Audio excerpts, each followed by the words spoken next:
안녕하십니까. 행복한 아침 이재용입니다. 안녕하세요. 정예인입니다. 네, 새로운 한 주가 시작된 월요일이고요. 뉴스부터 챙겨보겠습니다. 네, 첫 번째 소식부터 전해드리겠습니다. 오늘부터 65세 이상인 분들도 코로나19 백신 접종하실 수 있는데요. 예약은 온라인으로 하면 되고요. 자녀들이 대신해줄 수도 있습니다. 그런데 정작 접종 대상자들에게 개별적으로 보내던 안내 문자가 가지 않아 접종 차례가 됐는지 또 어떻게 접종하는지 모르는 경우가 많습니다.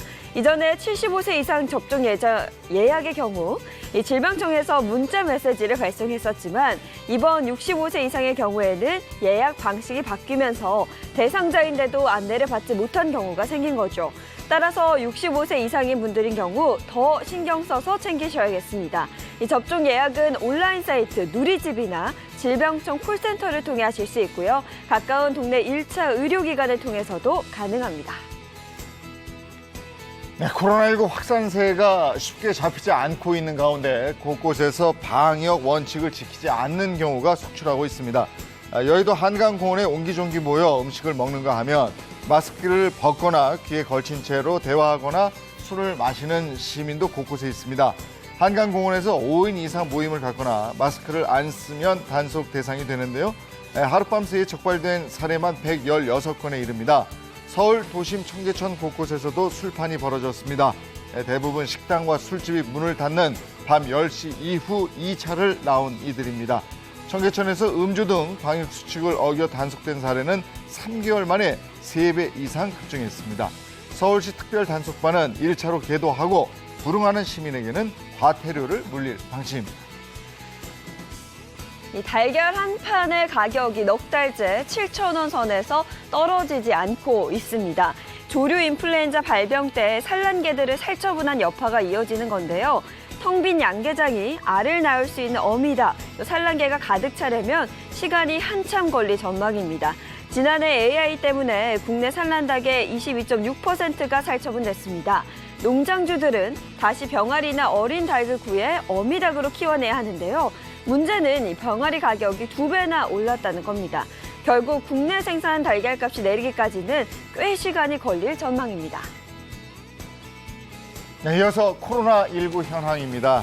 코로나19 신규 확진자는 9일 0시 기준 564명이고 코로나19 백신 접종은 9일 0시 기준 11,000여 명이 1차 접종을 완료했고요.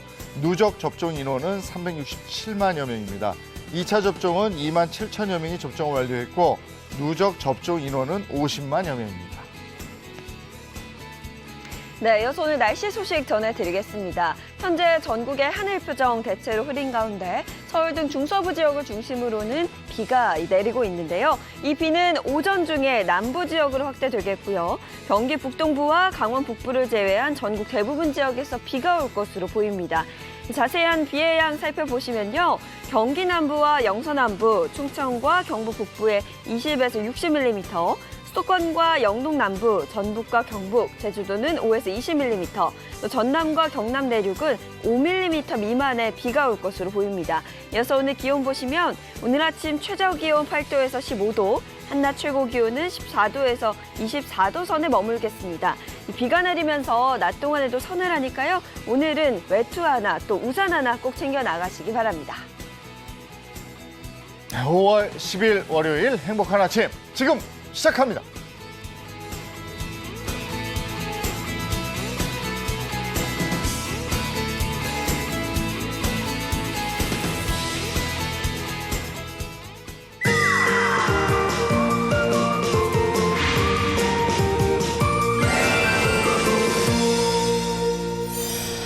네, 행복한 아침 월요일 함께 만들어줄 분들 소개해드리겠습니다. 이인철, 허주연 변호사입니다. 어서 오세요. 안녕하세요. 반갑습니다. 네, 방송인 박수림 씨, 이정수 씨 어서 오세요. 안녕하세요. 반갑습니다. 네, 안건우 기자 함께 해주셨습니다. 반갑습니다. 안녕하세요. 어서 오세요.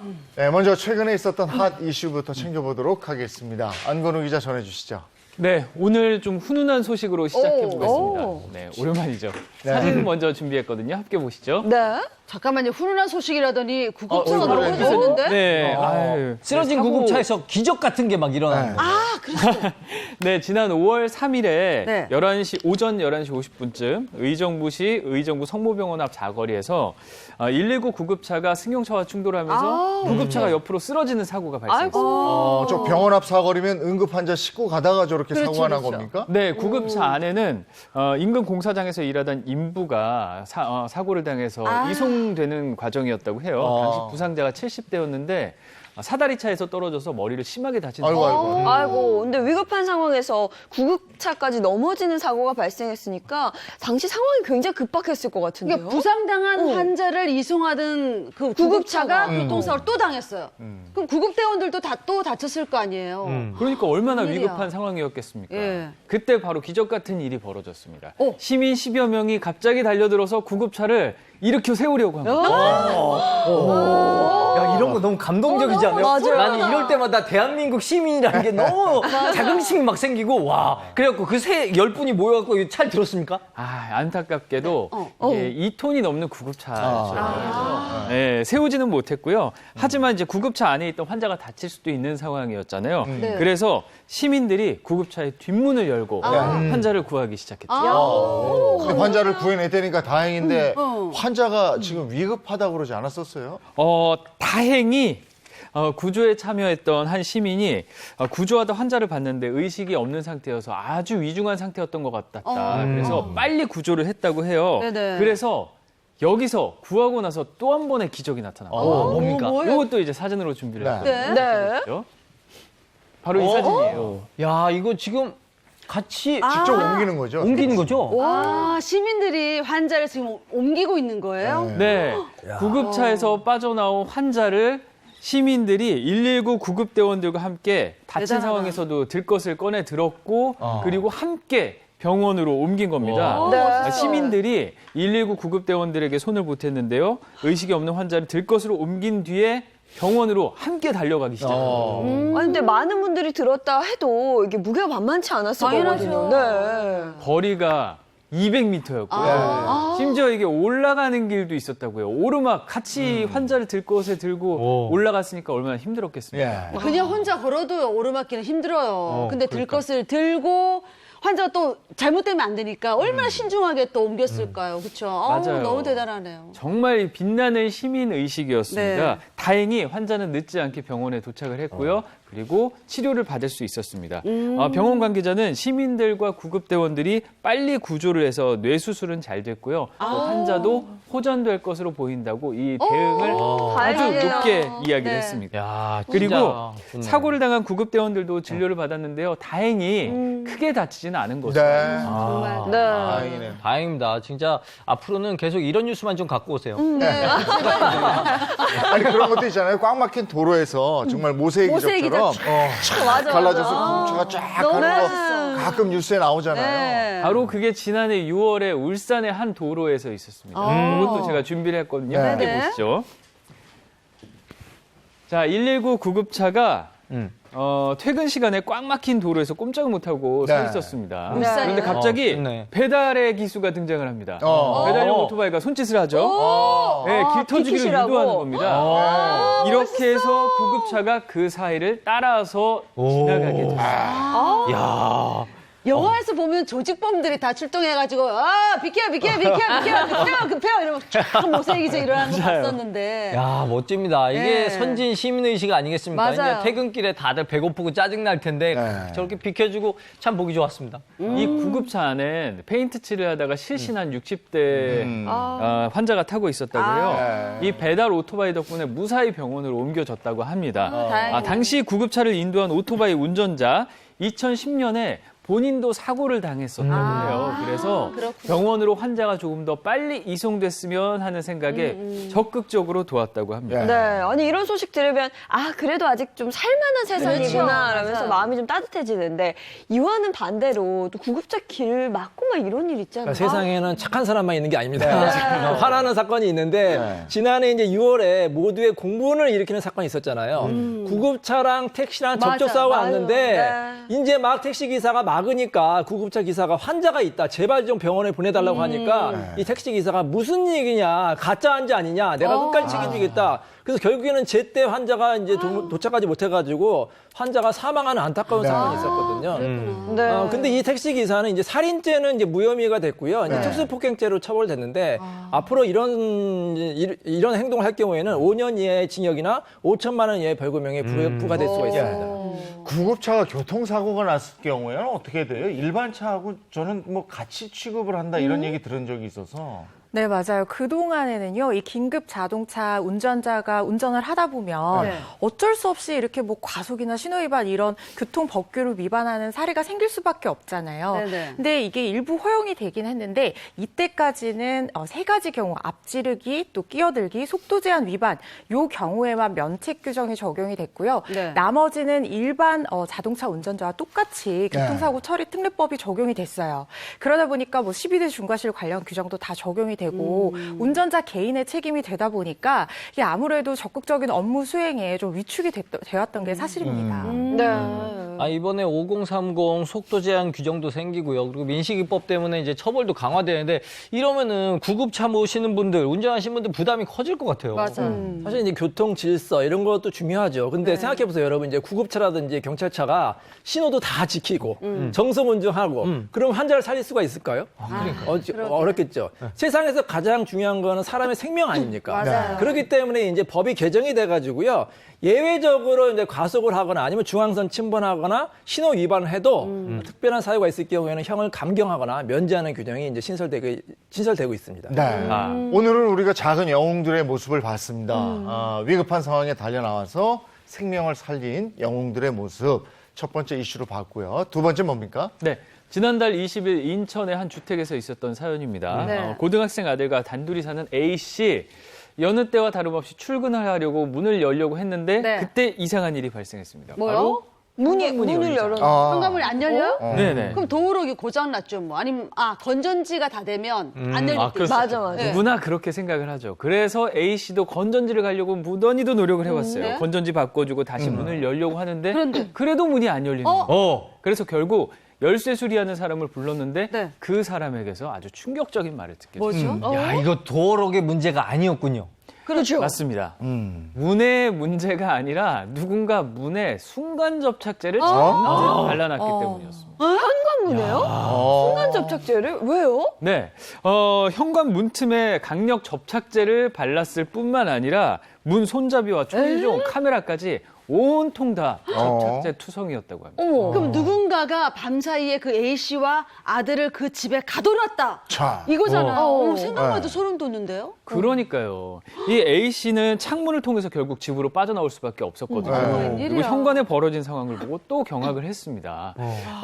만약 접착제를 발라놓고 안에서 불이라도 났다면 그렇죠. 이 사람들 진짜 꼼짝없이 생명의 위협을 느낄 수밖에 없는 상황이었거든요. 네. 정말 A씨도 아찔한 상황이었다고 하면서 좀 불안해. 무섭다. 근데 누가 이런 짓을 왜 한 거예요? 그러니까. 밝혀졌습니까? 안타깝게도 CCTV가 있었으면 쉽게 밝혀졌을 텐데 A씨의 집에 CCTV가 없었다고 해요. 그래서 A씨는 불안해하면서 지금 이사까지 고민을 하고 있는 거예요. 그러니까요. 얼마나 무섭겠어요. 근데 이와 비슷한 게 또 서울에서도 있었다면서요? 지난해 11월에 있었거든요.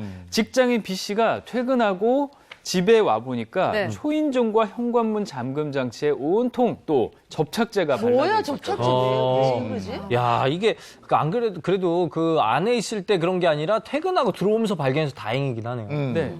안타깝게도 이 사건 역시 CCTV가 없어서 범인을 찾지를 못했어요. 신고는 했지만 2달 만에 사건이 종결이 됐어요. 네. 4개월이 지난 뒤에 이번엔 지난 3월 초에 외출을 하려다가 네. 또 봉변을 당할 뻔했어요. 왜요? 왜요? 또 문이 안 열렸어요? 그렇진 않고요. 네. 이번에는 현관문 앞에 앞에. 잔뜩 접착제가 고여 아, 있어요. 참. 진짜 접착제 왜 이러는 거야? 이거 잡았습니까? 이거 잡아야 되는데, 이런 사람. 역시나 CCTV가 없어서 범인을 찾기 그래요. 힘들다는 문자를 받았을 뿐입니다. B 씨 결국 집을 옮겼습니다. 네. 하지만 2번이나 이런 일을 당했잖아요. 그러니까 이사를 하고도 트라우마에 시달릴 수밖에 어머, 없어요. 웬일이야. 아니 이게 꼭 뭐 흉기를 들이대야 목숨의 위험을 느끼는 게 아니고 맞아요. 그쵸. 이런 식으로 네. 해서 집에서 못 나오게 하면 집에 지금 아까 말씀하셨듯이 불이라도 나면 그렇죠. 그건 그냥 못 목숨을 나오죠. 잃게 되는 상황인데 네.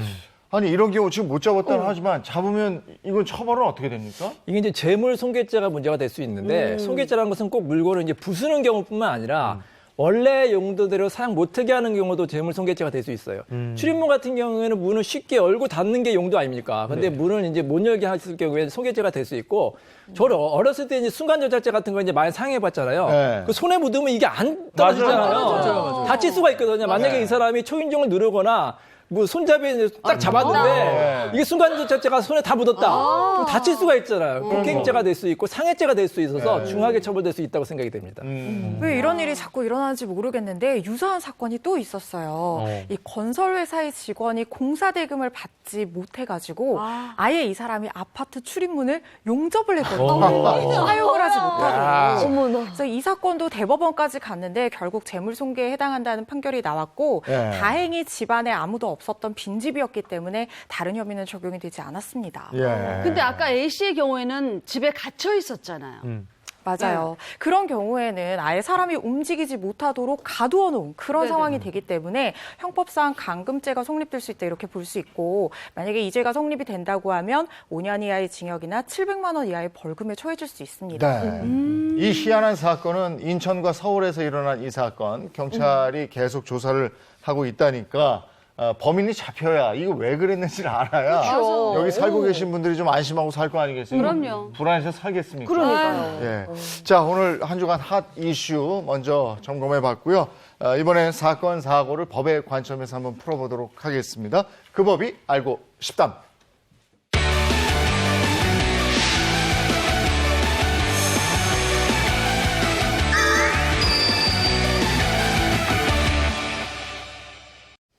네, 그 법이 알고 싶다. 첫 번째 어떤 겁니까? 네, 첫 번째는요. 결혼식 습격 사건. 땡땡땡 네? 결혼식 습격 사건. 결혼식. 네. 남의 결혼식 습격 사건 뭐 이런 거겠죠. 뭐 자기 결혼 습격하겠어. 그렇죠. 그렇지. 그런 거겠죠. 누군가의 결혼식일 텐데 누굴까 보겠습니다. 상간녀. 아이고야. 네, 상관이. 궁금하죠? 예. 오늘 또 쫄깃쫄깃하네. 자, 꽁트 들어가기 전에 아내 역할은 제가 하고 신랑 아버지 역할은 이재용 님이 하시고 누리꾼 역할은 이정수 씨와 장혜인 씨가 해주시면 되겠습니다. 이 사연은 실제 사건을 바탕으로 재구성했습니다. 사연 속으로 들어가시죠. 전 결혼 2년차 주부입니다. 독방 육아로 지쳐가고 있을 때 남편의 외도 사실을 알게 됐죠. 그것도 제 지인과 말이에요. 전 너무 화가 나서 남편과 이혼을 했습니다. 그런데 얼마 후에 남편과 바람을 피운 여자가 다른 남자랑 결혼한다고 하더라고요. 내 가정 파탄낸 그 여자가 가정을 꾸린다니 너무 분하고 화가 나서 견딜 수가 없었습니다. 아, 저기요. 백 아드님과 결혼하려는 여자가 어떤 여자인지 알고 계시나요? 아이고, 그럼 알죠. 조숙하고 현명하고 또 참하고 생활력 강하고 아이고, 우리 며느리 뭐 최고입니다. 예. 삑! 유부남이랑 바람 피워서 남의 가정 파탄낸 상간녀예요. 아니, 당신 누군데 저 남의 며느리한테 상간녀라는 거예요? 저요? 나를 말할 것 같으면 자, 바람 피운 유부남 전 부인이에요. 사진 보여주시죠. 자, 제 말이 맞죠? 어? 사진 봐요. 아, 이거 뭐야? 어? 야, 너 당장 결혼 때려쳐. 어? 이 결혼 무효다. 그렇게 전 복수를 했고 적에 용기를 주었던 누리꾼들에게 이 사실을 공유했습니다. 그런데 어느새 저와 전 남편 상간녀 이야기가 온라인에서 뜨거운 감자가 됐더라고요. 유부남이랑 바람 피운 그 여자 학교 선생님이래. 아니 어떻게 선생님이란 작자가 그런 파렴치한 짓을 저지를 수 있지? 그렇구만. 그렇게 망신을 당하고 기어코 결혼을 당해가니 아이고. 아니 그 행복동에서 외제차 타고 다닌다는데 그 돈 때문에 역시 돈이면 다 되는 건가? 아이 맞아. 그 돈 많은 여자들이 연애도 진짜 버라이어티하게 하네. 근데 바람 피웠던 유부남이랑 둘이서 스와핑 앱을 깔았다던데? 어휴 남사 싫어. 아유 그 유부남 그 모니 회사 다닌다던데. 출근 왜 쌀라나? 이렇게까지 신상이 털리자 전 남편은 저한테 연락해서 난리를 쳤습니다. 그래서 고소까지 하겠다는데 제가 신상통 것도 아니고 왜 제가 고소를 당해야 하는 거죠? 전 너무 억울해요. 야, 야, 이거 뭐 일이 심상치 커졌어, 않은 커졌어. 사연인데 일이 예, 커졌어요. 구체적으로 한번 알아보죠. 네, 지난주에 온라인을 뜨겁게 달궜던 대구 상간녀 사건입니다. 이 사건은 아내 A씨의 폭로로 알려지게 됐는데요.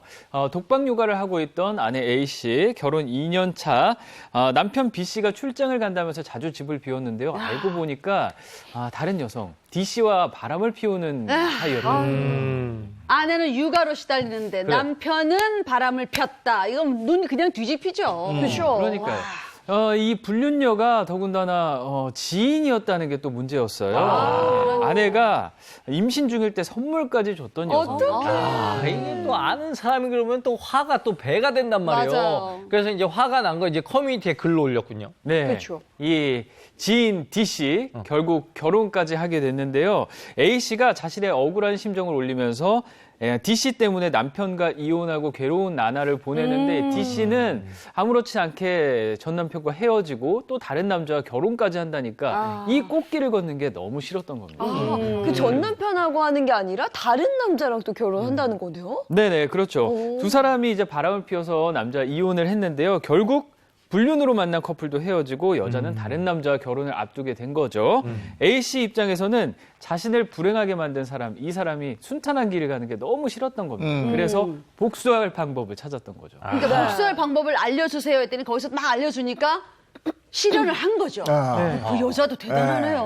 복수하겠어 하고 정말 그걸 실현을 했습니다. A씨가 결혼식장에 찾아가서 신랑의 부모를 만나서 D씨의 행적을 낱낱이 일러버린 거거든요. 다시 이거를 또 커뮤니티 게시판에 공유를 했습니다. 그러면서 결혼식장에서 보인 상간녀의 아나무인 태도, 또 전 남편이 상간녀와 만날 당시에 음란 앱을 통해서 음란 행위를 또 시도를 했다는 것, 또 그간 있었던 일에 대해서 조목조목 글을 올렸고요. 문제는 이 글에 공분한 네티즌 수사대가 이 사람들의 신상 털기에 나섰다. 우리나라 네티즌 수사대가 진짜 대단하거든요. CIA급이란 말이에요. 맞아요. 그래서 막 눈동자에 비친 사람만 보고도 그 사람 발견해내고 이런단 말이에요. 아주 그냥 탈탈 먼지까지 싹 털어내렸겠는데요. 아유, 네, 아주 무섭습니다. 결국 두 사람의 얼굴, 이름, 그리고 직장은 물론 상간녀가 어디서 결혼식을 올렸는지, 그리고 전 남편이 앱을 통해서 주고받은 문자까지 다 공개가 돼버렸어요. 네, 심지어 두 사람의 신상을 공개하는 SNS 계정까지 등장했다고. 이게 엄청난 파장을 몰고 왔는데 근데 전 남편도 그럼 반박글을 올리고 이랬다면서요? 네, 전 남편도 반박글을 올렸습니다. 자신이 잘못한 부분에 대해서는 얼마든지 질책을 받겠다고는 했어요. 그리고 지난 1년 반 동안 수없이 많은 협박을 받았다라면서 자신의 상황을 전했는데요. 네. 불륜을 저지른 거는 자신의 잘못이지만 하지만 자신이 전 부인과 헤어질 수밖에 없었던 상황이 있었다. 이런 이유에 대해서도 글을 함께 올렸습니다. 네. 완전 머드 싸움이네, 진흙탕 싸움. 근데 이렇게 A씨 같이 온라인 커뮤니티에 막 이렇게 글을 올리잖아요. 사연 공개하면 명예훼손에 해당하지 않을까요? 근데 아내가 얼마나 억울했으면 이런 행동까지 했겠습니까? 아내의 심정이 충분히 이해가 되는데요. 근데 네. 아무리 화가 난다 하더라도 이런 행동을 하면 명예훼손죄가 될 수가 있어요. 그렇죠. 명예훼손죄 같은 경우에는 이제 공연성, 여러 사람 앞에서 이제 그런 명예훼손적인 말을 하거나 아니면 이제 게시판이라든지 온라인에 글을 올리면 이제 정보통신망법에 따라서 3년 이하의 징역이나 3천만 원의 벌금형이 처해져서 중형이거든요. 그러니까 이렇게 하시면 돼요. 제가 하나 팁을 알려드릴게요. 네. 억울한 아내분을 위해서. 네. 일단 상간녀 소송을 하면 판결문을 받을 수가 있잖아요. 네. 이 판결문을 갖고 그 회사 담당자 1인에게만 찾아가는 겁니다. 당신의 회사 직원이 이런 문제가 있다. 아니면 결혼식장 가서 그 여러 사람 앞에서 이제 막 떠벌리지 않고 네. 그 판결문은 신랑이나 신랑 부모님한테 보여주는 거예요. 조용히. 조용히. 그러면 그게 명예훼손이 안 될 수가 있거든요. 이렇게 합법적으로 법으로 복수하시기 바랍니다. 그런 아니, 방법 근데- 알려줘도 되나, 근데? 어쨌든 A씨가 공개하지 않은 내용까지 누리꾼 수사대에 의해서 그쵸. 공개가 돼버렸잖아요. 네. 그러니까 이런 부분은 A씨가 전적으로 명예훼손의 책임을 다 지는 거 이건 아니잖아요. 그 A 씨가 온라인 커뮤니티에 쓴 글에 이 피해자들이라고 볼 수 있는 불륜 당사자의 어떤 정보가 공개가 됐다고 하면 문제가 될 수 있는데 만약에 공개가 되지 않았다고 하면 특정이 되지 않아서 이게 명예훼손으로 처벌이 좀 어려워질 수 있어요. 이 정통망법상 명예훼손은 이 보는 사람이 이 명예훼손 당사자가 누구인지 식별이 가능한 이 특정이 돼야 되거든요.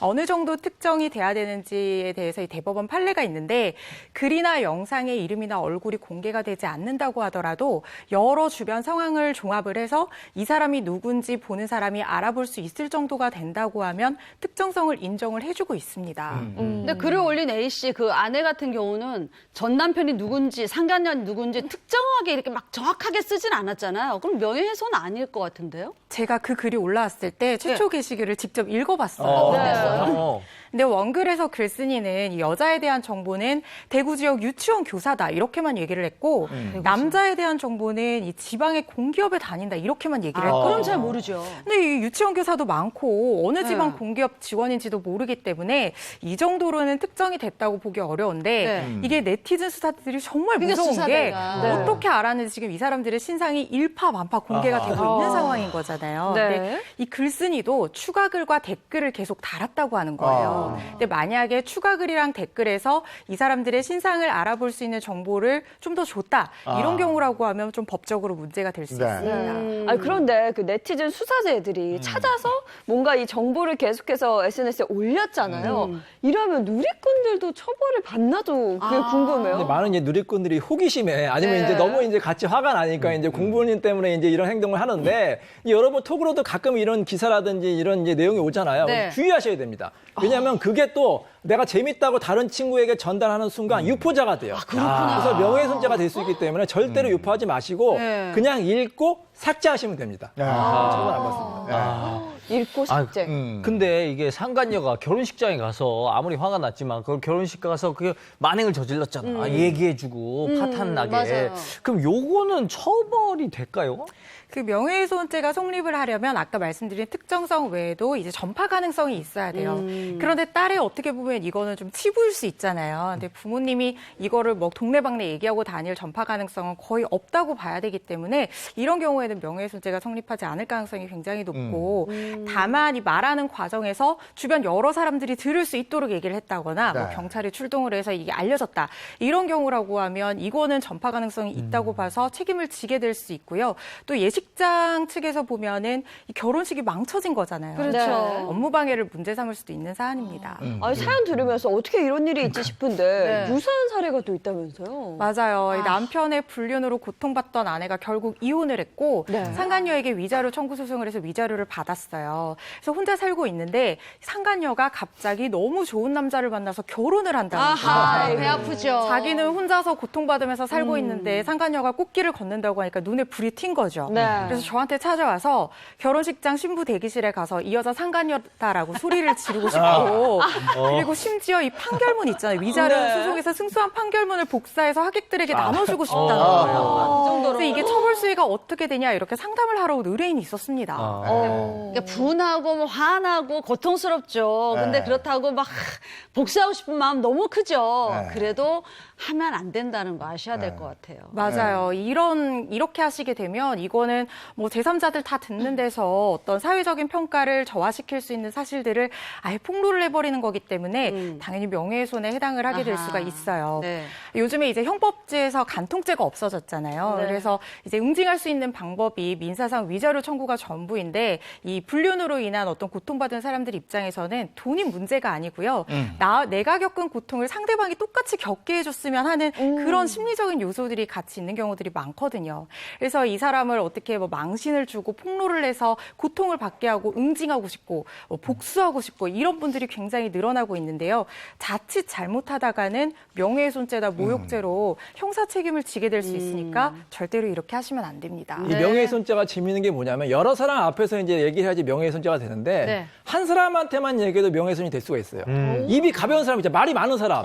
우리 패널 중에 누구 있죠? 이정수 씨. 그런 분한테 말하면 저한테 얘기하면 명예훼손 100% 소문내드려요. 마케팅이니까. 네, 저같이 과묵한 사람한테 말하면 괜찮거든요. 그러니까 딱 한 사람한테만, 입이 예. 무거운 사람한테만 말씀하시기 바랍니다. 아니 그리고 오늘 이미 중요한 팁이 나왔어요. 이런 것 때문에 괴로워하시는 분들은 그 판결문이라는 걸 네. 그 사람에게 지극히 영향을 행사할 수 있는 누군가에게 직장 상사가 됐든 아니면 그 집의 어르신이 됐든 네. 한 장씩 탁 보내서 한 명에게. 이런 사람입니다. 이런 인간입니다. 무거운 네. 하시면 거기서 상황이 이렇게 끝내질 수가 있는 거죠. 아유. 더 확대시키지 말고. 그러니까. 네, 알겠습니다. 자, 두 번째 사연 가죠. 자, 두 번째는요. 남편과 아내 몇 대 몇? 가족을 아까 한 거예요. 그렇죠. 가져오라까 허참 선생님이었어요. 이거는 남편과 아내. 아내. 뭐 재산 뭐 이런 쪽 아니겠어요? 재산? 그렇죠. 아닙니다. 돈 문제 아닙니다. 아닐까 싶은데. 가르마가 몇 대 몇? 보겠습니다. 정답은 집안일. 집안일을 어떻게 나누나? 자, 남편 역할은 이정수 씨 하고요. 아내 역할은 제가 하고요. 오늘 꽁투 속에는 좀 특별한 게스트분이 출연하십니다. 꽁투 보시면 아실 수 있어요. 웃지 마세요. 그거 네. 안 됩니다. 자, 이 사연은 실제 사건을 바탕으로 재구성했습니다. 사연 속으로 들어가시죠. 뻔뻔한 제 남편을 고발합니다. 제 남편은 육아와 가사 일은 저에게 다 맡긴 채 가정을 돌보지 않는 파렴치한입니다. 주말이면 과중한 업무로 지친 심신을 쉬어야 한다면서 혼자 아침부터 나갔습니다. 한밤중이 돼서 돌아오기 일쑤입니다. 이기적인 가장 이정수를 고발합니다. 나 더는 못 참겠어. 지금부터 살림 육아 공평하게 나눠서 해. 지금 내가 돈을 내가 벌어오는데 나보고 애까지 보라고? 아니 돈 내가 벌어오잖아. 왜 버리란 말이야? 이게 얼마 힘든 줄 알아? 살림이랑 육아 돈 안 벌어오는 당신이 해야지. 그러니까 당신 그거 다 해. 뻔뻔한 인간아, 넌 양심도 없니? 우리 생활비 내가 엄마네 집에서 받아온 돈으로 충당하는 거 몰라? 근데 왜 당신이 왜 버리야? 우리 엄마 돈은 꽁돈이냐? 하늘에서 떨어지냐? 꽁돈 맞지? 당신이 일해서 번 돈이 아니잖아. 뭐? 말 다 했어? 그래 말 다 했다. 해보자. 방송 그래. 필요 없어. 더 싸우자. 생방이잖아. 아, 그래? 남편의 쥐꼬리 월급이 부족하게 됐지만 남편한테 꼴리기도 싫어서 일부러 친정에서 생활비 받아왔던 건데 세상에 그게 꽁돈이라네요. 남편의 쥐꼬리 월급이요? 조금 저축한 거 빼고 대부분 남편 용돈으로 썼습니다. 근데 외벌이하느라 힘들어서 살림 육아 못한다고요? 전 도저히 용서할 수가 없습니다. 변호사님, 저 이 사람하고 못 살겠어요. 쥐꼬리 월급 받아오는 주제에 돈 번다고 맨날 유세 떨면서 집에 와서 손 하나 까딱 안 하는 이기적인 인간이고요. 이기적인 인간이 말도 안 나오네. 너무 저는 못 너무네. 맞추겠어요. 저 이 인간이랑 이혼할 거예요. 재산 분할 아주 확실하게 정확하게 해주세요. 저는 그 10원 한 장도 벌어오지 않는 이런 사람에게 재산 분할이라는 건 이건 말도 안 된다고 생각해요. 변호사님, 이 사람한테 전 재산 한 푼도 줄 수 없습니다. 정말 개털로 내보내고 싶어요. 그러니까 집에서 놀고만 먹는 이 사람에게 아무것도 가지 않게 진짜 절대 안 나눠주게 10원 한 장 안 가게 부탁드리겠습니다. 변호사님. 자, 두 분 좀 제발 좀 진정하시고. 아니, 두 분이 왜 결혼하셨습니까? 그렇게 싸울 바에. 자, 제가 면밀히 검토한 후에 이제 결정을 내릴 텐데, 그럼 4주 후에 뵙겠습니다. 4주 후. 너무 길어. 이철 변호사의 명연기까지. 특별 게스트. 네. 이거 어떻게 된 사연입니까? 네, 이번 사연 집안일을 두고 벌어진 일입니다. 먼저 이 부부 역할을 하신 박수림 씨와 이정수 씨. 네. 집안일을 어떻게 분담을 하시나요? 저는 먼저 말씀하세요. 저요. 저 같은 경우는 이제 거의 7대 3으로 제가 많이 합니다. 제가 이제 제가 집안일과 정수 씨는 육아. 워낙에 많이 하죠. 제가 주부로서 거의 심지어 제가 애를 낳지 않았는데 제가 산후 우울증이 올 정도더라고요. 그래가지고 아무튼 전 진짜 많이 합니다. 아니 저는 거의 반반하는 것 같아요. 그러니까 저 시어머님이 요리하시고 저는 설거지 담당, 네. 제 남편은 빨래 담당, 뭐 이런 식으로 담당을 딱 나눠서 하죠. 욕실 청소도 내 남편이 담당, 변기 청소도 남편이 담당. 약간 더러운 거 남편이 다 그렇죠? 그러니까 나눠서 해야죠. 그럼요. 네, 사연 속 남편과 아내는 진짜 동상이몽이었습니다. 아내 A 씨 결혼을 하면서 다니던 회사를 그만두고 육아에 전념을 하게 됐어요. 하지만 친정이 부유했어요. A 씨는 부모님에게서 매달 생활비를 지원을 받았는데요. 이 때문에 A 씨는 자신이 직장을 다니는 것과 마찬가지다. 남편의 외벌이가 아니다. 이렇게 생각을 했다고 합니다. 그렇죠. 어쨌거나 그 생활비의 일부를 담당하는 거니까 그러네요. 네. 충분히 그렇게 생각할 수는 있을 것 같아요. 네, 하지만 남편 B 씨의 생각이 좀 달랐어요. 남편 B 씨는 특별한 경제 활동을 하지 않기 때문에 아내가 그렇기 때문에 우리는 외벌이다. 이런 생각이 확고했다고 합니다. 나는 외벌이다. 남편 입장은 그건 거고 아내 입장에서는 난 친정에서 돈을 받았기 받아오니까 때문에 외벌이다. 이건 네가 어허. 전적으로 돈을 버는 건 아니다. 아니다. 이렇게 그렇죠. 얘기하는 거잖아요. 글쎄요. 네, 이렇게 두 사람의 생각이 달랐습니다. 그 만약 여러분들은 이런 상황이라면 어떻게 좀 분담을 하실까요? 친정에서 생활비 받는 거하고 이거 집안일 나누는 거 이건 별개죠. 그러니까 전업주부니까 거의 가사는 부인이 하고 남편이 쉴 때 너무 힘들어하면 그냥 내버려 두겠지만 아니면 같이 좀 도와준다는 그쵸. 척이라도 하면 고맙잖아요. 안 그래요? 아, 그래요. 그리고 나눠서 해야죠. 이게 처가댁에서 이렇게 생활비 지원을 받는다는 건 기본적으로 처가댁에 뭔가 있다는 건데 그러면은 차분히 없어. 침착하게 잘 버티면 뭔가 크게 떨어질 가능성이 있기 때문에 차분해야 된다. 이런 얘기를 드리고 싶습니다. 사실 이제 집안일이 24시간 이루어지는 거잖아요. 그러면 뭐 이것도 24시간 일하는 건데 뭐 남편이 철야수당 줄 것도 아니고 그래. 많이 줘야죠 남편이. 저는 같이 하는 게 맞다고 보는데 하지만 두 사람의 생각이 워낙 다르다 보니까 입장이 완전 평행선 합의에 다다르기 어려운 상황이었어요. 아유. 요즘 남편들도 이제 집안일 많이 하잖아요. 네. 그래서 남편이 집안일 하면서 내가 집안일도 도와줄게 하면 아내한테 혼납니다. 아, 아니 도와주는 게 아니라 당연히 하는 거지 뭘 도와준다고 이렇게 떠느냐. 사실 법적으로도 부부는 이제 서로 협조 의무가 있거든요. 네. 이제 아내가 전업주부라고 하더라도 일이 얼마나 많습니까? 남편이 밖에서 이제 돌아오면 아내를 적극적으로 좀 도와주는 게 아니라 당연히 해야 될 일을 한다고 생각하시기 바랍니다. 네. 네, 변호사님 말씀처럼 서로 이해하고 분담을 하면 좋은데 이 두 사람 계속 평행선을 걷다 보니까 결국은 이혼 결정을 하게 되고. 근데 집안일 분담 제대로 안 이루어지면 스트레스 받는 건 맞아요. 근데 이런 집안일 때문에 이게 이혼 사유가 될까요? 남편이 단순히 집안일 분담을 뭐 성실하게 하지 않는다. 이것만 가지고 이혼 사유가 되기는 좀 어렵다고 봐야죠. 네. 우리 법에는 이혼할 수 있는 사유들이 정해져 있거든요. 근데 이런 집안일 분담, 육아 갈등 이런 걸로 인한 일시적인 갈등 같은 경우에는 사실 이혼 사유로 주장하기가 좀 어렵고 다만 이게 어떤 일시적 갈등을 넘어서서 이 갈등이 너무 심화돼서 아예 뭐 장기간 별거를 한다든가 부부가 더 이상 결혼 생활을 지속하는 게 그냥 고통만 주는 그런 맞아. 상황이 될 정도로 아예 그냥 결혼 생활이 불가능할 정도에 네. 이르렀다고 하면 이 6호의 이 심이 결혼 생활을 유지할 수 없는 중대한 사유가 있다 이렇게 주장을 해서 이혼을 주장을 할 수 있습니다. 아 진짜 어쨌든 뭐 다른 이유 다 처치하고 진짜 그럼에도 불구하고 난 이혼을 하겠다. 그러면은 재산 분할은 어떻게 해야 돼요? 얼마 전에 빌 게이츠가 이혼했잖아요. 이혼 사유 중에 하나가 이제 들려온 소문에 의하면 빌 게이츠가 설거지를 제대로 안 도와줬다 이런 말이 있다고 하는데 빌 게이츠가 만약에 설거지해야 빌 되는구나. 게이츠가 이혼한 그 부인은 얼마를 받을까요? 빌 게이츠 재산이 40조거든요. 얼마를 받을까요? 아내분. 40조면 30조, 20조, 4, 4, 16. 미국의 대부분의 주는 네. 정확히 절반을 받도록 했습니다. 20조를 받을 수가 있어요. 자, 그럼 만약에 우리나라에서 이혼했다. 그러면 어떻게 될까요? 우리나라에서는요, 예전에는 이 전업주부의 그 기여도를 한 30에서 40% 정도 인정하고, 최근에는 이제 40에서 50% 정도 인정하는데, 근데 이제 재산 규모가 천문학적으로 이제 높은 경우에는 50%를 잘 인정 안 해요. 막 20%, 30%밖에 인정 안 하는데, 우리나라도 선진국처럼 아무리 재산이 많아도 이 전업주부 같은 경우에도 40에서 50% 정도의 기여도를 인정받았으면 좋겠습니다. 근데 이번 일 같은 경우는 어떻습니까? 그 아내가 친정에서 돈을 받아왔잖아요. 그쵸. 용돈을. 그러면은 어떻게 반반으로 인정이 되는 걸까요? 네. 자, 정답은 봤습니다. 예. 아내가 이 집안일도 열심히 하고 또 남편이 생활비를 제대로 주지 않아가지고 이 친정에서 도움을 받는 경우가 있어요. 그럴 경우에는 이 아내의 기여도가 더 높다고 볼 수가 있거든요. 실제로 제가 맡은 사건 중에는 아내가 이제 일도 하고 친정에서 도움을 많이 받아가지고 뭐 60% 정도의 재산분할 받은 경우가 있었어요. 그래서 친정에서 만약에 도움을 많이 받으면 아내가 재산분할 기여도를 더 많이 인정받을 수도 있습니다. 그럼 재산 형성에 남편의 기여도가 아내보다 월등히 크다고 볼 수는 없겠네요. 그럴 수 있죠. 이 부부의 결혼 기간이라든가 친정에서 지원받은 생활비 규모가 전체 생활비 규모의 몇 % 정도 차지하는지 이런 여러 가지 요소들에 따라서 재산 분할 비율은 얼마든지 달라질 수 있는 부분이고요.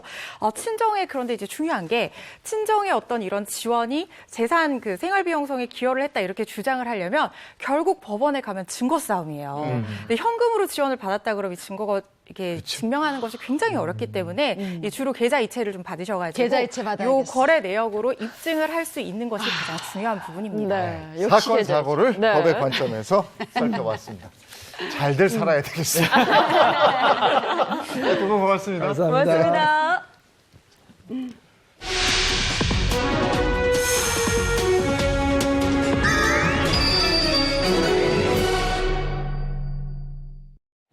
자, 이번에 세금 고민 해결해 보도록 하겠습니다. 알아두면 쓸모 있는 세금 상식 알쓸 세상을 시작하겠습니다. 자, 오늘 이기영 세무사와 함께 해보겠습니다. 어서 오세요. 네, 안녕하세요. 네, 반갑습니다. 감사합니다. 네, 오늘은 어떤 세금 상식 준비하셨나요? 네, 오늘은 1세대 1주택 양도세 비과세 세 번째 시간인데요.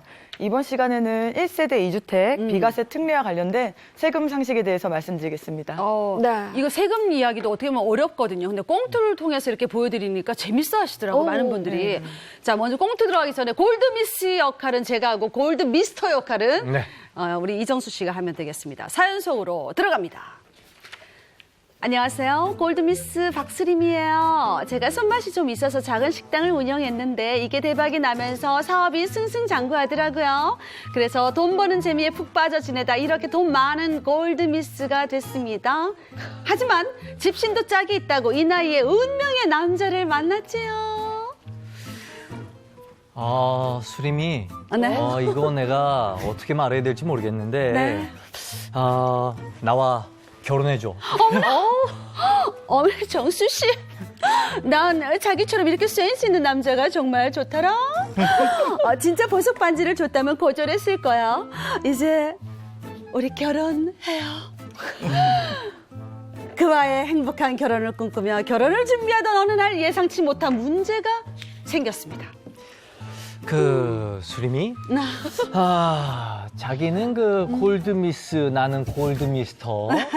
우리 둘 다 그 대궐 같은 집을 가지고 있단 말이야. 그럼요? 근데 우리가 결혼하게 되면은 2주택이 되네? 그게 무슨 프로블럼? 무슨 문제가 되나요? sure. problem. 아니, 세금 문제. 그래서 말인데, 당신 집 팔고 결혼하면 어떨까? No, amazing. 어떻게 그런 말을? 그 집은 나한테 어떤 의미인지 알면서. 교포야, 교포? 그러지 말고. 자꾸 혀가 꼬이네요. 자기 집을 팔고 결혼하면 어떨까? 서프라이즈! 그렇게 심한 말은, 우리 사랑, 이거 다시 한번 생각해봐야겠는데? 수림 실망이야. 어머 세상에. 집 앞에서 한 채 양보도 없는 우리 두 사람. 정녕 집 때문에 이 결혼을 포기해야 하나요? 결혼 때문에 이주택자가 되는 우리를 구원해줄 세금 상식 알려주세요. please. 와. 아니, 어떻게 보면 정말 행복한 고민이네. 그렇죠. 집 한 채씩 가지고 있고 결혼을 해서 합치는데 네. 1세대 2주택이 되는 거죠. 근데 이런 경우에도 비과세 혜택을 받을 수 있다고요. 네, 혜택을 받을 수 있는데요. 그래서 제가 꽁트로 좀 먼저 준비해봤죠. 사연을 설명을 해드릴게요. 작년에 회사를 그만두고 올 초에 식당을 개업한 이혼남 김 씨. 최근 노 씨와 재혼을 하게 됐습니다. 김 씨는 충주에 2018년 2월에 2억 원을 주고 매입한 아파트가 있고요. 노 씨는 서울에 2018년 12월에 3억 원에 매입한 아파트가 있습니다.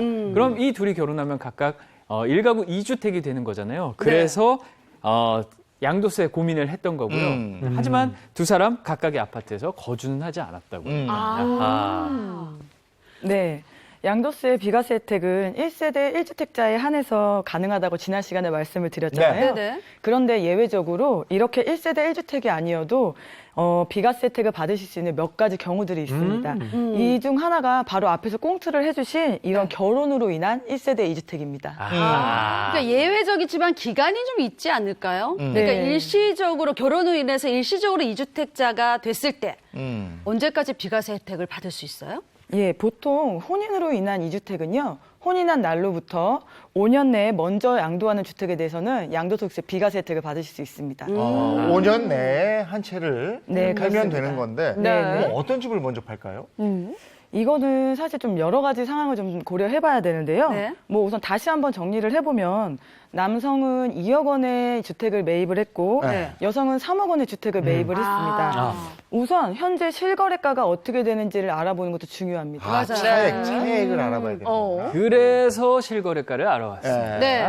네, 김 씨의 아파트 현재 3억 원에 거래가 됐고요. 또 노 씨의 주택은 4억 원에 거래가 되고 있습니다. 1억씩 오른 거예요. 올랐네. 이거 그러면은 제가 이 세린이의 눈으로 봤을 때도 네. 이게 앞으로의 전망을 봤을 때 서울 남겨놓고 충주에 있는 김씨 집을 양도하는 게 어떠냐 이런 생각이 듭니다. 네. 우선 그런 고려도 굉장히 중요한 사항인데요. 하지만 단순히 세금만 놓고 봤을 때는 김 씨의 아파트는 우선 조정 대상 지역이 아니기 때문에 거주 요건을 충족하지 않아도 비과세 혜택을 받으실 수가 있습니다. 예, 그렇지만 이 노 씨의 아파트는 조정 대상 지역에 있기 때문에 또한 2018년에 구매를 했다고 하셨잖아요. 네. 그러면 거주 요건까지 충족을 해야 되거든요. 예. 그런데 아까 전에 거주를 하지 않았다는 조건이 붙어 있었기 때문에 노 씨의 아파트는 비과세를 적용받을 수 없습니다. 그럼 노 씨의 경우는 2년 동안 거주를 안 했기 때문에 결혼을 해도 혼인에 대한 비과세 혜택을 못 받는 거예요? 네, 그렇습니다. 예. 대신 만약에 요건이 충족이 됐다면요, 노 씨의 아파트도 마찬가지로 비과세 혜택이 적용이 됩니다. 예, 제가 표를 통해서 자세히 한번 설명을 드리겠습니다. 네. 네. 먼저 김 씨의 아파트를 양도할 경우 2억 원이었던 아파트를 3억 원에 매매를 했기 때문에 1억 원의 양도채액이 발생합니다. 예, 김 씨가 이 아파트를 거주하진 않았지만 네. 이 충주는 비조정 대상 지역이기 때문에 2년 보유만으로도 비과세 요건이 충족이 되고요. 따라서 김 씨의 아파트를 양도할 경우 양도 차익이 1억이지만 네, 혼인에 의한 2주택 비과세 특례를 적용받기 때문에 전액 비과세를 적용받을 수 있습니다. 네. 그러면 정리를 해보자면 노 씨 아파트를 양도할 경우에는 2년 보유는 했지만 네. 실거주를 안 해서 이런 혜택을 못 받게 되는 거잖아요. 네. 그럼 세금은 어떻게 되는 거예요?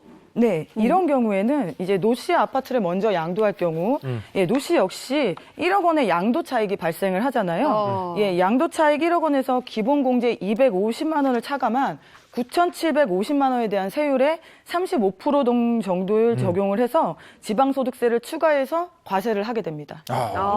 제법 나오겠는데. 이렇게 해서 나온 세금이 한 2천만 원 정도 되는 거예요? 예, 그렇습니다. 이렇게 2천만 원 정도의 세금이 나오는 거고요. 그렇기 때문에 김 씨 아파트는 전액 비과세를 받을 수 있지만 노 씨 아파트는 이렇게 2천만 원 정도의 세금이 부과가 되기 때문에 예, 잘 고려를 하셔서 먼저 주택을 어떤 거를 매매하실지를 예, 생각하면 고려하셔야 되겠네. 합니다. 그럼 남편 김 씨의 집을 팔면 세금이 0원이고 아내 노 씨의 집을 팔면 2천만 원 나온다는 거잖아요. 그럼 남편의 집을 먼저 팔아서 비과세 특례 혜택을 받고 그다음 이후에 아내 집에 한 2년간 거주하면서 1세대 1주택 비과세 혜택을 충족시키면 아내 집도 비과세 혜택을 받을 수 있을 것 같은데요? 네, 맞습니다. 그렇게 해서 세테크를 하시는 것도 하나의 방법입니다. 혜테크. 그래서 뭘 알아야 또 혜택도 받을 수 있는 거거든요. 네. 그리고 1세대 2주택 비과세 특례 유형 중에 굉장히 많은 비율을 차지하고 있는 게 또 상속 부분이라면서요. 맞습니다. 우선 많은 분들이 상속과 증여에 대해 뭐 같은 의미다 이렇게 이해하시는 분들이 많은데요. 제가 오늘 그거를 속속들이 파헤쳐 보겠습니다. 우선 같은 점을 좀 꼽아 볼게요. 네. 공통점은 세 가지입니다. 첫 번째, 다른 사람에게 자신의 자산을 무상으로 넘긴다. 두 번째, 상황에 대한 세금이 발생한다. 또 세 번째, 상대방이 거부하면 이루어지지 않는다는 겁니다. 그렇군요. 상속과 증여의 가장 큰 공통점은 그러니까 내 재산을 넘겨준다 이거네요. 그렇습니다. 그럼 상속과 증여의 차이도 알아봐야겠죠. 이것도 좀 세 가지가 있는데요. 첫 번째, 증여는 일반적으로 살아있는 상태에서 이루어지지만 상속은 재산 소유자의 사망으로 이루어집니다. 그러니까 돌아가시기 전에 받으면 증여고 증여. 돌아가신 뒤에 받으면 상속이 되는 건데 또 두 번째 차이점은 뭐예요? 두 번째 차이점은 증여는 타인에게도 줄 수 있지만 상속은 일반적으로 사촌 이내 반계 혈족까지만 가능하다는 겁니다. 그리고 마지막, 증여보다 상속이 세금 혜택이 더 크다는 게 다릅니다. 상속과 증여 좀 비슷한데 가장 큰 차이가 세금이 증여보다 상속이 더 유리하다. 뭐 그렇죠. 이거잖아요. 그럼 증여의 경우에 세금이 더 많아지는 거네요? 네, 그렇습니다. 상속의 경우는 피상속인의 사망으로 인해 상속인분들이 겪을 어려움을 고려해서 보다 많은 세금 혜택을 주고 있습니다. 그렇기 때문에 같은 재산을 취득했을 경우 그 취득에 의한 세금이 일반적으로는 증여보다는 상속이 더 적게 과세가 됩니다. 상속일 경우에 그럼 양도세 비과세 혜택이 어떻게 적용이 되는 거예요? 네. 기존 주택을 양도할 경우 상속주택은 주택수에 포함이 되지 않습니다.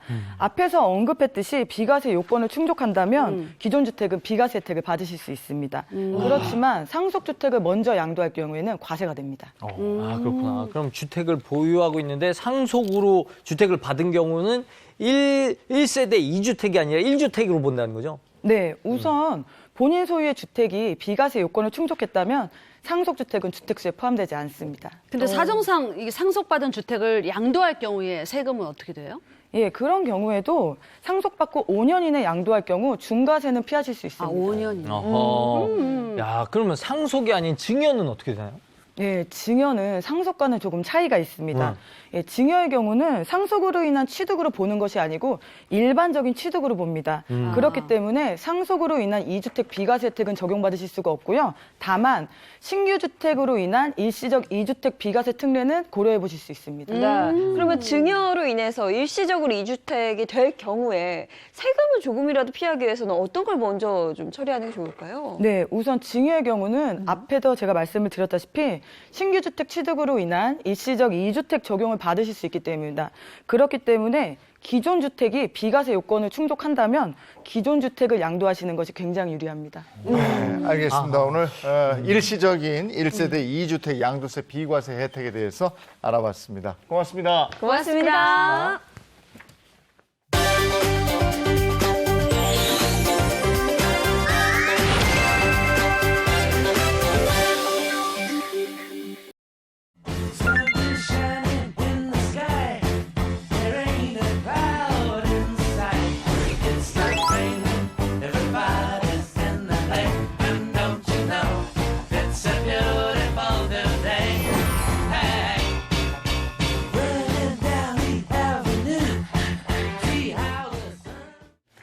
네, 이번에 자동차 관련 얘기 나눠보겠습니다. 한건우 기자가 전해주시죠. 네, 오늘은 자동차 기업들의 기생천외한 이벤트에 대해서 알아보겠습니다. 자사 차량을 홍보하기 위해서도 그렇지만 또 특별한 경험을 남겨주기 위해서도 이벤트를 준비를 하고 있거든요.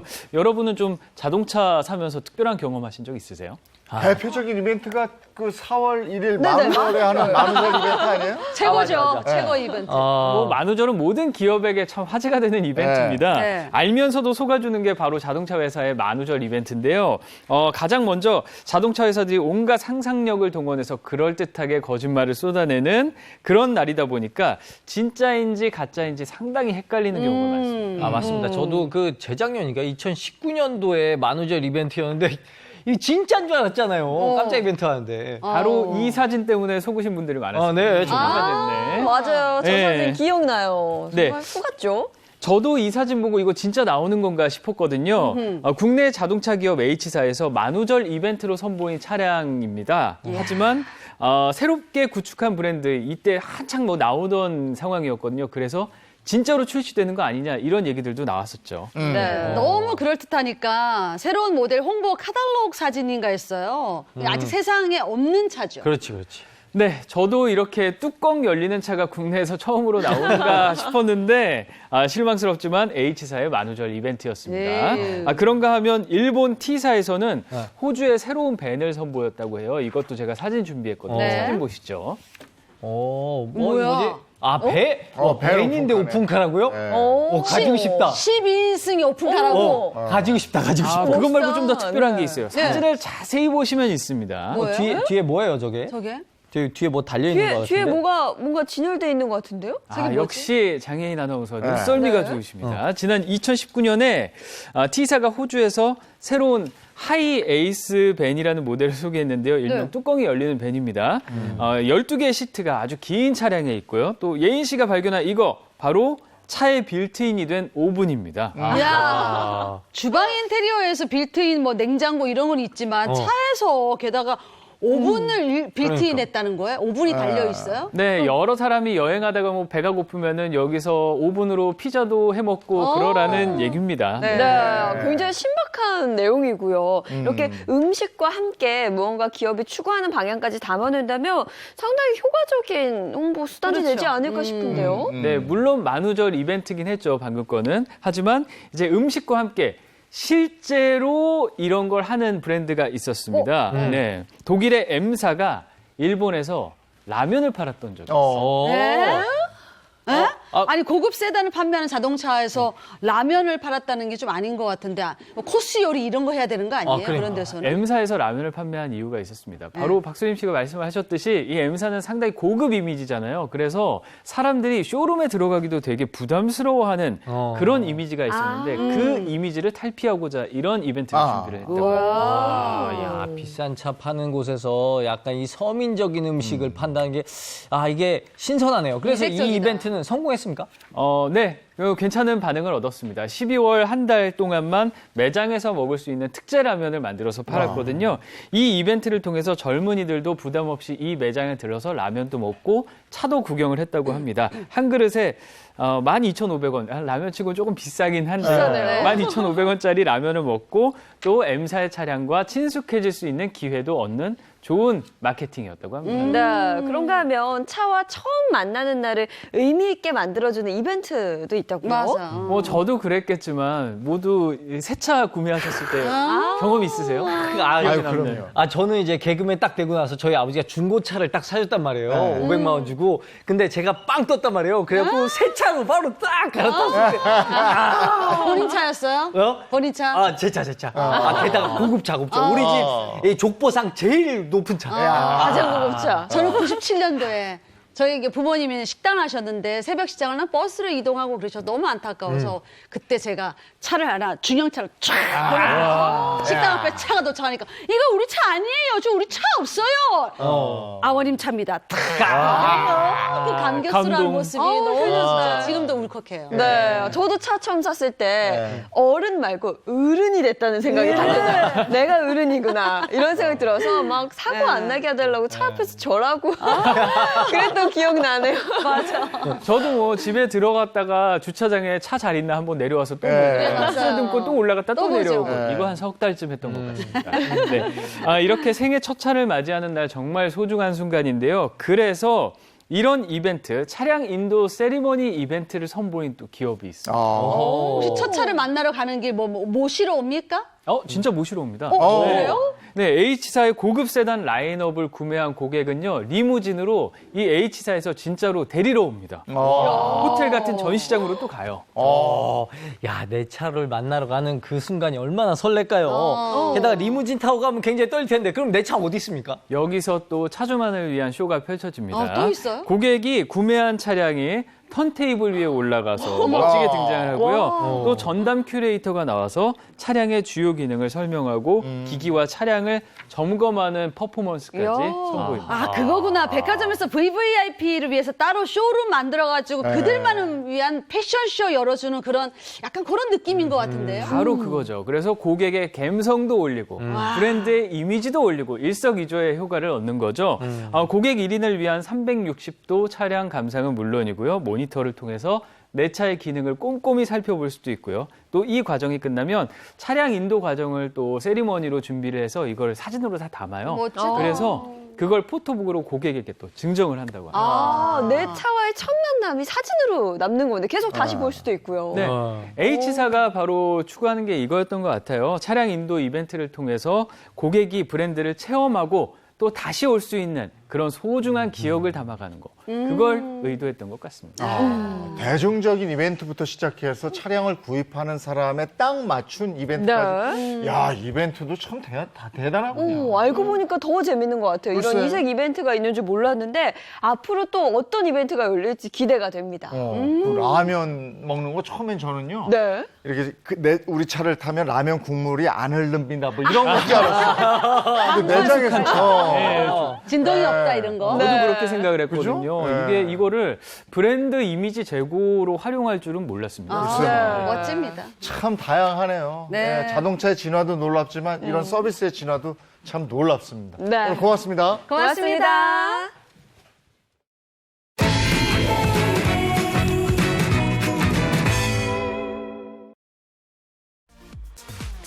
코로나19로 매출이 줄어든 농업인들을 돕기 위한 영농지원 바우처 신청이 14일까지 연장됩니다. 농림축산식품부는 매출 감소 증빙 자료 확보가 어려워 농업인들의 신청이 더디자 애초 지난달 말 마감해서 2주 더 신청 기한을 늘렸습니다. 2019년 중간에 새로 생산 운영을 시작한 농가의 경우 발생한 매출을 연간으로 환산해주고 친환경 농산물이나 겨울 수박의 경우에는 매출과 실경작 증빙을 간소화하고 완화해줍니다. 또 농촌 체험 휴양 마을도 신청일 기준 사업자 미등록 마을도 조건부로 지원할 계획입니다. 다음 소식입니다. 대구 보건대학교가 개교 50주년을 맞아 다양한 사회공헌과 봉사활동을 펼쳐 눈길을 끌고 있습니다. 지역과 함께 성장해온 역사와 전통을 계승하면서 미래 경쟁력을 높이겠다는 포부인데요. 자세한 내용은 영상으로 만나보시죠. 대학 건물 안에 간이 침대가 설치됐습니다. 마스크를 낀 학생들이 나란히 누워 헌혈을 합니다. 대구보건대가 1999년부터 계속해온 헌혈 축제입니다. 처음엔 그냥 가벼운 마음으로 시작을 했었는데 제 작은 실천이 다른 분들에게 도움이 될 수 있다고 생각을 하니까 굉장히 뿌듯한 마음으로 다가왔던 것 같습니다. 매년 1000명 가까운 학생과 교직원들이 헌혈에 동참합니다. 올해는 특히 코로나19로 불안정한 혈액 수급에 도움이 되겠다며 더 많은 지원자가 몰리고 있습니다. 올해 개교 50주년을 맞은 대구보건대는 지역사회에서 봉사하는 대학으로 손꼽힙니다. 보건전문대학 특성을 살린 의료봉사를 비롯해 학생들이 미용, 치기공, 안경광학 등 자신의 전공을 살려 지역사회에 봉사합니다. 학교도 지역민의 문화활동을 위해 유명 작가들의 작품을 소장한 인당뮤지엄을 상시 무료 개방합니다. 사회와 함께하는 대학이 되기 위한 노력입니다. 1972년 정원 120명의 작은 학교로 시작해 50년 만에 7,000명이 다니는 지역 대표 대학으로 성장했습니다. 대학생으로서 삶을 살아갈 때 어떤 삶이 가장 아름다운 삶일까 생각해 봤습니다. 중요한 것은 서로 나눔을 실천하는 게 가장 아름답지 않을까 그렇게 생각해서 지역사회에 봉사하는 대학이라는 슬로건을 가지고 있었고요. 채널A 배윤입니다. 다음 소식입니다. 경기도 고양시가 코로나19 백신 접종 현장에서 음악회를 열어 큰 호응을 얻고 있습니다. 이 접종 대기 시간 동안의 지루함과 긴장감을 달래기 위한 정오의 문화 백신 음악회인데요. 그 현장으로 함께 가볼까요? 경기 고양시의 백신 접종센터. 코로나19 백신 접종을 기다리는 가운데 익숙한 선율이 울려 퍼집니다. 접종을 앞둔 어르신들은 몸을 흔들고 박수를 치며 긴장을 풀고 모처럼의 여유를 즐겨봅니다. 지난번엔 불안하게 맞고 갔거든요, 사실은. 그런데 전혀 그런 게 없이 편안하고 너무 좋아요. 고양시가 5월 한 달간 평일 낮 시간에 개최하는 정오의 문화백신 음악회입니다. 접종센터 방문자가 늘면서 대기 시간이 길어지는 문제가 생기자 시는 대기하는 동안 지루함을 달래고 불안과 긴장감을 완화하기 위해 센터 인근에서 음악회를 열자는 아이디어를 냈습니다. 고양시에 거주하는 거리 공연 아티스트들이 출연해 접종센터에서 30m 이상 떨어진 곳에서 공연을 갖습니다. 백신 접종이 가장 몰리는 오후 1시 시간대를 감안해 공연 시작 시간을 12시 반으로 정했습니다. 접종 대기자에게는 정서적 안정을, 예술가에겐 생계용 문화백신 역할을 하는 일석이조의 효과를 기대하고 있습니다. 이 백신 맞는 거에 대한 두려움도 좀 크신 것 같고 이 상황이 좀 빨리 극복되기를 바라면서 정오 백신이라고 하는 아이디어를 이렇게 내게 됐습니다. 고양시는 코로나 사태로 지친 시민들을 위해 아파트 단지로 찾아가는 작은 음악회 등 다채로운 문화 행사를 선보일 계획입니다. 채널A 강신영입니다. 어제는 날씨가 기가 막히더니 오늘은 비가 오네요. 네, 오늘 전국적으로 비 소식 나와 있으니까요. 외출하실 때 우산 하나 꼭 챙겨 나가시기 바랍니다. 좋은 하루 보내시고요. 저희는 내일 아침 8시 더 알찬 내용으로 돌아올게요. 행복한 아침, 행복한 하루 되십시오. 고맙습니다. 고맙습니다.